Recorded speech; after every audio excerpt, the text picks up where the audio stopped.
दिखाई नहीं देती, सुनाई नहीं देती कि हमारे इस हाड़ मांस के शरीर को किस तरीके से, कौन सी ऐसी शक्ति है जिसने मां के गर्भ में तैयार कर दिया है। ये जब हम इस चीज को जान जाओगे तो अध्यात्म की पहली कड़ी ये पहली कड़ी है, पहली सीढ़ी है। जब इसे आप जान जाओगे तब आप अपने बारे में कुछ जान पाओगे, वैसे नहीं। मेरे प्रेमी जनों, इसीलिए इसको बताने के लिए समय समय पर संत महात्मा ऋषि मुनि इस मृतलोक में आते रहते हैं और वो जब ये बताते हैं कि ये आपका ये असली घर नहीं है, ये आपको थोड़े समय के लिए किराए का मकान, ये किराए का ये घर है और जिसमें रहने के लिए आपको दे दिया गया है और थोड़े समय रहने के बाद फिर आपको यहां से चल देना है। ये महात्मा बताने के लिए आते हैं और वो ये भी बताते हैं कि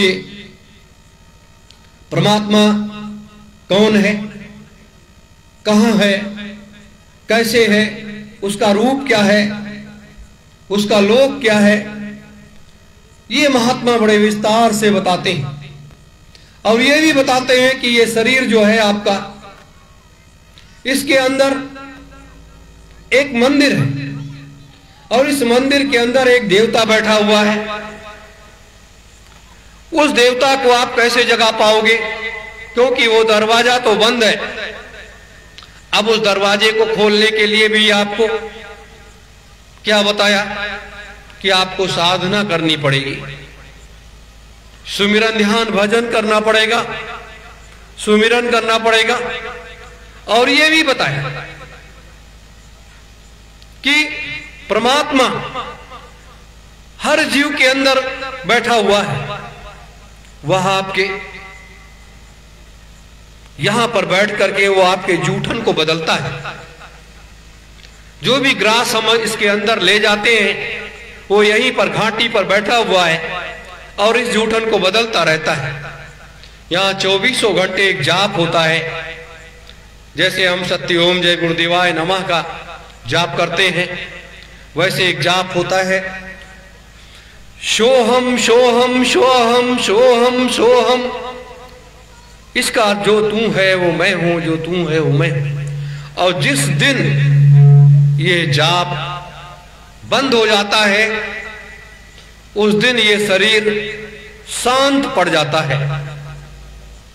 उस दिन ये शरीर ये शांत पड़ जाता है और जीवात्मा अपने घर को चली जाती है।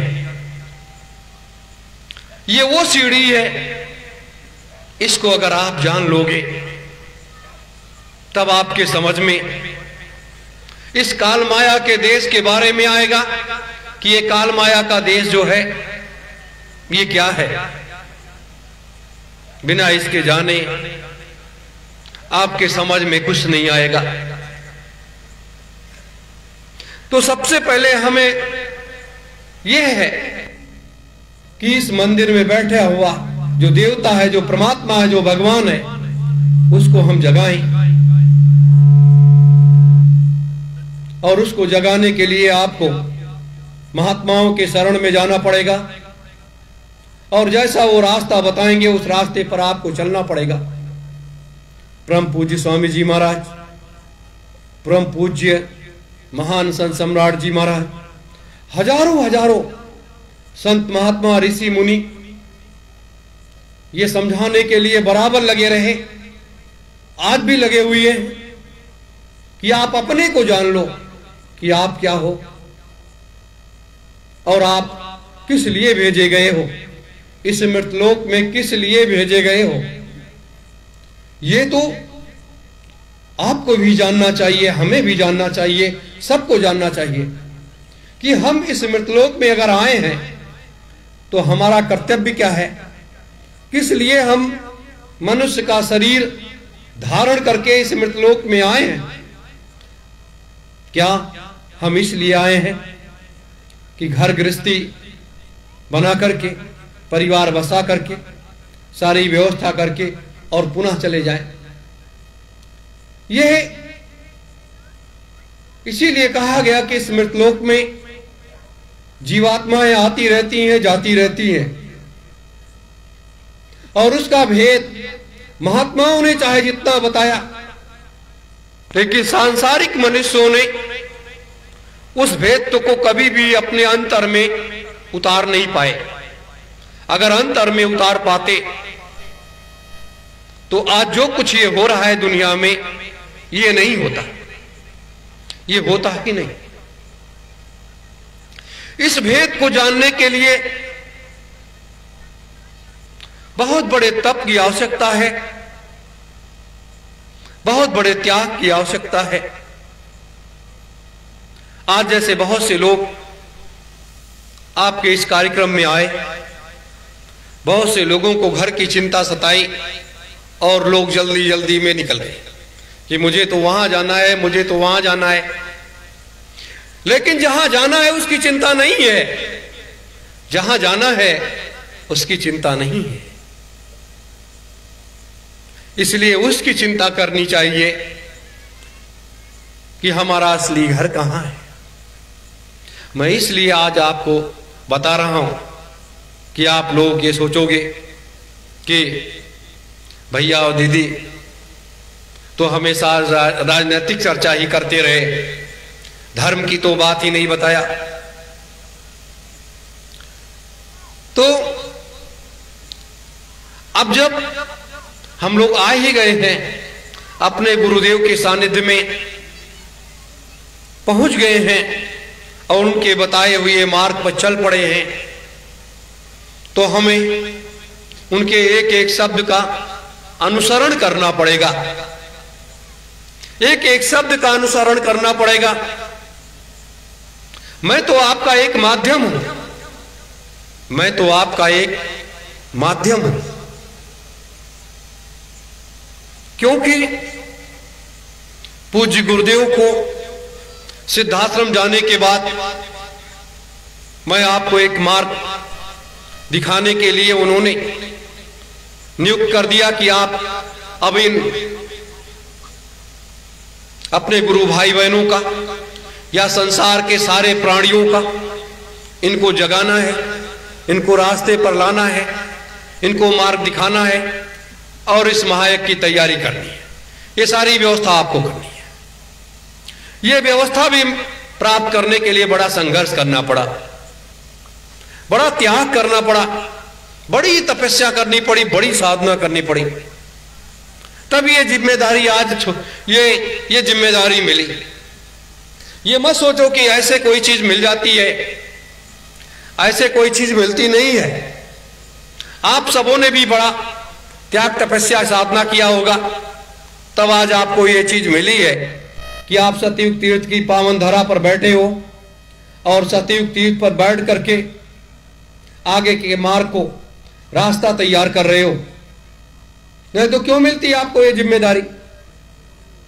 तो ये समय समय पर जब जैसी आवश्यकता पड़ती है तब तब ये शक्तियां आती हैं, उन जिम्मेदारियों को संभाल लेती हैं और उस कार्य में लग जाती हैं।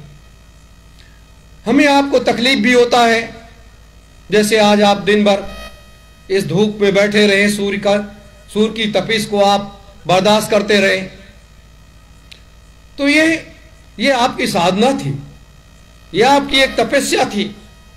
बहुत से लोग विचलित होकर के इधर से उधर भाग गए, लेकिन बहुत से लोग मैदान में डटे रहे।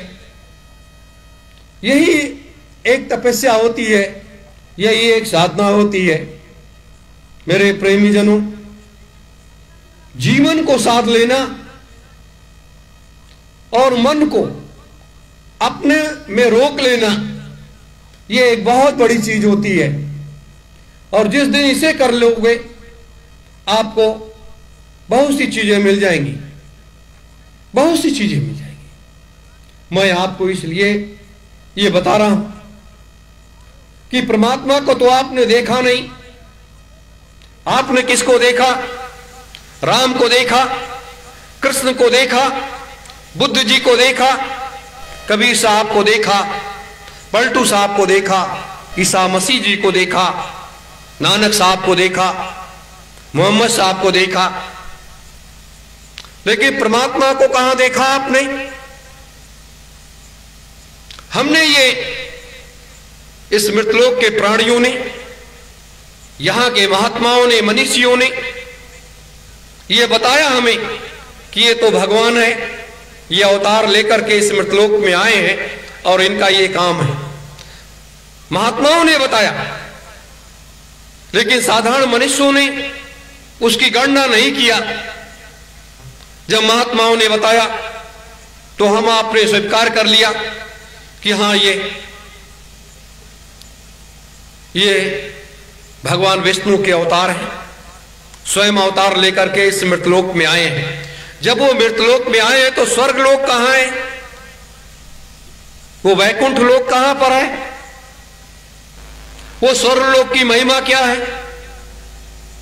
सबके लोग, सबके कार्य तो बटे हुए हैं। जैसे इसमें सब काम करने का विभाग बटा हुआ है,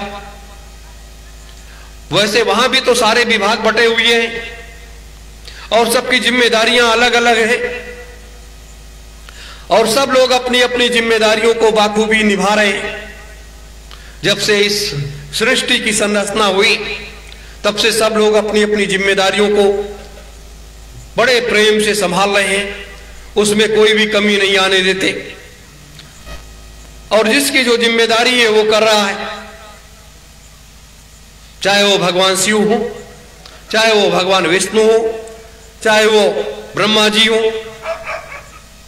तो ये सब लोग अपनी जिम्मेदारियां निभा रहे हैं। जैसे यहां की जिम्मेदारी परम पुरुष सतपुरुष भगवान ने जीवित देवताओं के गुरु परम पूज्य बाबा हनुमान जी महाराज को ये जिम्मेदारी दे दी कि जाओ इस कलयुग में अब तुम्हारा भी थोड़ा और काम आ गया है, तो ये सतयुग तीर्थ की जो व्यवस्था है इसको आप देख रेख करो, इसको संभाल करो और वहां की जीवात्माओं का संभाल करो। तो उनको मिल गया। अब हनुमान जी तो दिखाई नहीं देते। अब ये एक कल्पना तो है, लेकिन नहीं, वो हमेशा इस बीच में रहते हैं। चाहे वो जिस भी रूप में रहते हैं, वो रह करके यहां की व्यवस्था की संभाल करते हैं, देख रेख करते हैं।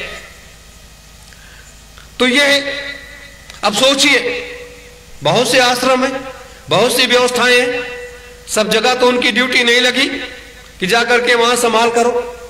यहां उनकी ड्यूटी लग गई। जैसे महाभारत के समय में कृष्ण ने आह्वान किया कि आप अपना भार लेकर के इस ध्वजा पर आप बैठ जाओ, नहीं तो यहां तो बड़े बड़े धुरंधर योद्धा हैं, एक ही बाण से हमारा रथ तो रुकेगा ही नहीं। एक ही बाण से, भीष्म पितामह के या कर्ण के एक बाण से अगर तीनों लोगों का भार लेकर के भगवान कृष्ण बैठे होते और इतना बड़ा तपोबल, इतनी बड़ी शक्ति लेकर के जो पूरे 3 लोग 14